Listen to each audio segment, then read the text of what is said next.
యెషయా గ్రంథము 27వ అధ్యాయము 5వ వచనాన్ని ధ్యానించుకుందాం.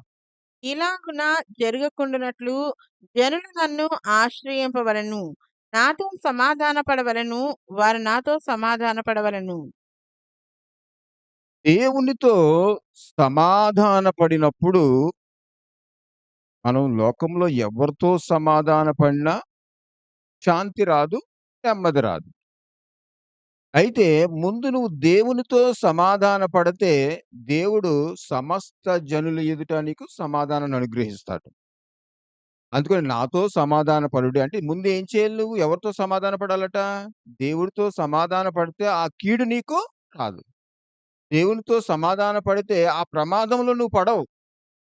అందుకనే దేవునితో సహవాసం చేసి, దేవునితో సమాధాన పడితే నువ్వు పూర్ణ శాంతి గలవాడిగా ఉంటావు. అప్పుడు నీవు ఈ లోకంలో జీవించినంత కాలము కూడా దేవుని కుమారుడిగా, దేవుని కుమార్తెగా జీవించగలుగుతావు. అంటే నువ్వు యేసు మీద ఆనుకున్నప్పుడు, ఆయనతో సమాధాన పడినప్పుడు నీ హృదయము నెమ్మదిగా ఉంటది. నీకు సంతోషకరంగా ఉంటది. నువ్వు జీవించే సంవత్సరములన్నీ కూడా శుభకరమైనటువంటి ఆనవాళ్ళతో జీవించగలుగుతావు. నువ్వు చేసిన పనంతా కూడా విజయవంతంగా, శాంతియుతంగా ఉంటది. చూద్దాం. 2వ కొరింథీయులకు రాసిన పత్రిక 5వ అధ్యాయము 20వ వచనాన్ని కూడా ధ్యానిద్దాం.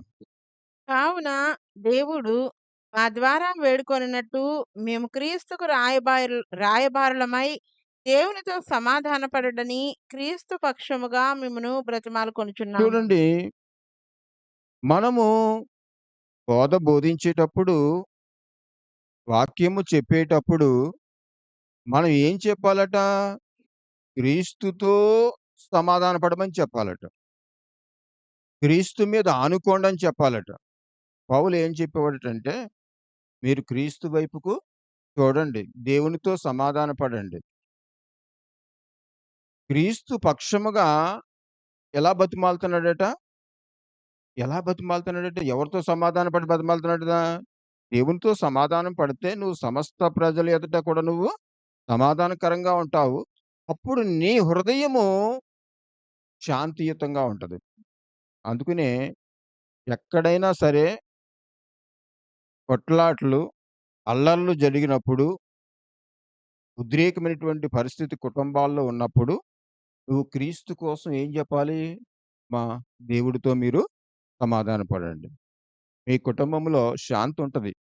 సమాధానం ఉంటది. మేము క్రీస్తుకు రాయబారులుగా మేము చెప్పేటటువంటి మాట ఏంటంటే, రోజు ఈ గొడవలు, కొట్లాట్లు ఉండకుండా ఉండాలి. మీ హృదయం శాంతియుతంగా ఉండాలి. మీ కుటుంబం శాంతియుతంగా ఉండాలంటే క్రీస్తుని వెదకండి. క్రీస్తు మీద మీ మనసును ఆనుకోండి. క్రీస్తు మీద ఆనుకోండి. క్రీస్తుతో మీరు సమాధానం పడండి. క్రీస్తుని మీరు వెదకండి. అప్పుడు క్రీస్తు మీ హృదయంలోనికి వచ్చి మీకు దైవిక సమాధానాన్ని, శాంతిని ప్రభు అనుగ్రహిస్తాడని మనం చెప్పేటటి వారివై ఉండాలట. హల్లెలూయా! ఈ రీతిగా మనము చెప్పేవాళ్ళమై ఉండాలి. కీర్తన 29వ అధ్యాయము 11వ వచనాన్ని కూడా ధ్యానించుకుందాం. యెహోవా తన ప్రజలకు బలమును అనుగ్రహించును. యెహోవా తన ప్రజలకు సమాధానము కలుగజేసి వారిని ఆశీర్వదించును. చూడండి, దేవుడు ఏం చేస్తాడట? బలం అనుగ్రహిస్తాడట. ఆయన మీద ఆనుకుంటే ఇంకేం చేస్తాడట? సమాధానం కలగజేస్తాడట. బలం అనుగ్రహించి సమాధానము కలగచేసి దీవిస్తాడట. నువ్వు దేవుని మీద ఆనుకుంటే ఆయన నీకు బలం వస్తది. రెండోది ఏమొస్తది? సమాధానం వస్తది. మూడోది ఏమొస్తది? ఆశీర్వాదం వస్తది. దేవుని మీద నువ్వు ఆనుకుంటే పూర్ణ శాంతి కలిగిన వారిగా దేవుడు నిన్ను చేస్తాడు. పూర్ణ శాంతి కలిగిన వాడిగా నువ్వు ఎప్పుడైతే చేశాడో దేవుడు, అప్పుడు నీ హృదయంలోంచి జీవజలాలు ప్రవహిస్తాయి. ఆ జీవజలాలు ప్రవహిస్తాయి. అప్పుడు నువ్వు మాట్లాడిన మాట కూడా ఎదుటి వాళ్ళకి ఎలా ఉంటదట? శాంతియుతంగా, సేద తీర్చేటట్టుగా ఉంటదట. యేసుక్రీస్తు ప్రభువారు అంటారు కదా! "తప్పికొన్న వారా నా వద్దకు రండి. ఎందుకంటే మీకు మీకు మీకు నేనిచ్చే నీళ్లు త్రాగితే మీరు ఎన్నటికిని తప్పికొండరు. ఈ నీళ్లు తాగితే మీ కడుపులోంచి ఏమొస్తాయి అంటాడు? జీవజలాలొస్తాయంట." ఆ జీవజలాలు యేసుక్రీస్తు ప్రభు మీకు అనుగ్రహిస్తాడు. ఆయన మీద ఆనుకుంటే నువ్వు పూర్ణ శాంతి కలిగినవాడిగా అవుతావు. దేవుడు సమాధానం అనుగ్రహిస్తాడు. నిన్ను దీవిస్తాడు. 2వ తెస్సీలకు రాసినటువంటి పత్రిక 3వ అధ్యాయము 16 వచనం చదువుదాం. 2వ తెస్సీలకు రాసిన పత్రిక 3వ అధ్యాయము 16 వచనం చదువుదాం. 3:16 చదువుదాం. ఇక్కడ సమాధానకర్తయగు ప్రభువు తానే ఎల్లప్పుడును ప్రతి విధము చేతను మీకు సమాధానము అనుగ్రహించును గాక. ప్రభువు మీ అందరికీ తోడయుండును గాక. చూడు, సమాధానకర్త అయిన దేవుడు ఏం చేస్తాడట?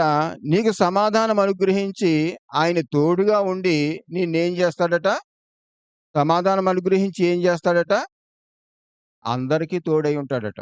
ఆయనే నీకు సమాధానం అనుగ్రహిస్తాడట. ఆయన మీద నువ్వు ఆనుకుంటున్నావా? ఆయనే నీకు సమాధానాన్ని దేవుడు అనుగ్రహిస్తాడు. అనుగ్రహించి నువ్వు నీ పూర్ణ శాంతి గలవాడిగా దేవుడు చేస్తాడు. చేసి ఏం చేస్తాడట? నువ్వు దేవుని వేడుకుంటున్నావా? దేవుని మీద నువ్వు ఆనుకుంటున్నావా? ఆయనే పూర్ణ శాంతి గలవాడిగా చేసి నీకు సమాధానం అనుగ్రహించి ఆయన నిన్ను ముందుకు నడిపిస్తాడు. దేవునికి మహిమ కలుగును గాక. హల్లెలూయా. రోమాపత్రిక 5వ అధ్యాయము 1వ వచనాన్ని కూడా ధ్యానిద్దాం. కాబట్టి విశ్వాసం మూలమున మనము నీతిమంతులముగా తీర్చబడి మన ప్రభువైన యేసుక్రీస్తు ద్వారా దేవునితో సమాధానము కలిగేందము. మళ్ళీ చదువుదాం. విశ్వాసము మూలముగా మనము నీతిమంతులముగా తీర్చబడి మనము నీతిమంతులుగా తీర్చబడి మన ప్రభువైన యేసుక్రీస్తు ద్వారా దేవునితో సమాధానం కలిగేందము. మన ప్రభు అయిన యేసుక్రీస్తు ప్రభు ద్వారా దేవునితో మనం ఎలా ఉండాలట? సమాధానం కలిగి ఉండాలి. ఇప్పుడు దేవుడు నీకు సమాధానాన్ని అనుగ్రహిస్తాడు. నీకు శాంతిని అనుగ్రహిస్తాడు. నీకు నెమ్మదిని అనుగ్రహిస్తాడు.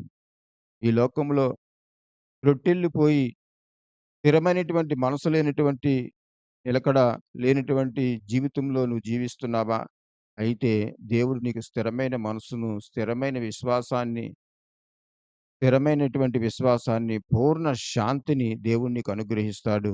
ఆయన తట్టుకు తిరిగి నీ మనసును ఆయన మీద పెట్టి, ఆయన మీద ఆనుకుంటే పూర్ణ శాంతి కలిగినవాడిగా దేవుడు నిన్ను చేసి, నిన్ను కాపాడి ముందుకు నడిపిస్తాడు. ప్రార్థన చేసుకుందాం. పరిశుద్ధుడా, నీకు వందనాలు. ప్రేమ కలిగిన యేసుక్రీస్తు ప్రభువా, నీకు స్తుతులు, స్తోత్రాలు తెలియపరుస్తున్నాం. ఇదిగో ప్రభువా, ఎవరి మనసైతే క్రీస్తు మీద ఆనుకుంటదో వారిని నాయనా పూర్ణ శాంతి కలిగిన వారిగా చేస్తానన్నావు. ఇగో నీ లేఖనాలు నాయనా ఎంతమందైతే విన్నారో ప్రభువా, వారి హృదయాలను మీరు కట్టండి నాయనా. వారి యొక్క హృదయాలను కట్టండి నాయనా. వారి యొక్క హృదయాలు నాయనా కలవరంగా ఉన్నాయేమో, బెరిసిపోతున్నాయేమో ప్రభువా. ఇదిగో తండ్రి, వాళ్ళ హృదయాలు నాయనా నీ తట్టు తిప్పి తండ్రి, నీ ఆత్మతో నింపి వారిని పూర్ణ శాంతి కలిగే వారిగా చేసి నాయన వారిని కాపాడి మీరు నడిపించమని యేసు నామములో ప్రార్థిస్తున్నాం తండ్రి. ఆమేన్. God bless you.